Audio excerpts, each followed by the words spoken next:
Kanina nga pong 2:00 ng hapon, ganap ng mas humina itong bagyong Salome at ngayon naging low pressure na lamang at nasa may layong 130 kilometers west-northwest ng Lawag, Ilocos Norte. Ngayon, nakakaapekto pa rin po ito dito po sa may Ilocos Norte, maging sa may Batanes at Babuyan Islands dahil nag-e-extend pa rin po dyan yung mga kaulapan. Maaari po tayong ulanin pa rin dyan po sa mga nabanggit na lugar. Ngunit sa ngayon, wala na po tayong nakataas na anumang wind signals dito po sa ating bansa.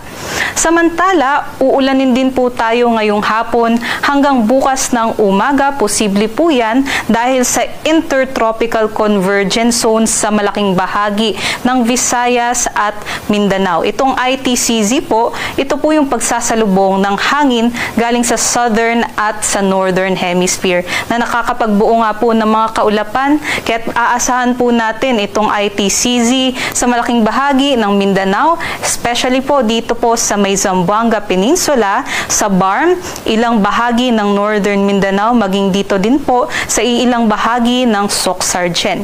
Posible din po yung ITCZ ay makaapekto rin sa ating mga kababayan na nandito po sa may Palawan, maging dito po sa may Negros Island region, Guimaras, pati na rin po sa Iloilo.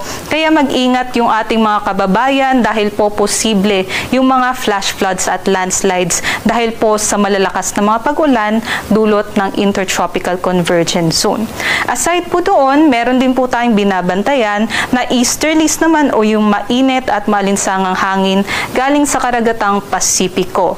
Yung mga kaulapan na dahil po dito sa easterlies ay posible nga pong magdala ng mga cloudy skies with scattered rains and thunderstorms dito po sa may northern at eastern Samar, maging po sa may areas po ng Bicol region at sa Quezon, kaya't magdala pa rin po tayo ng mga payong panangga po sa ulan.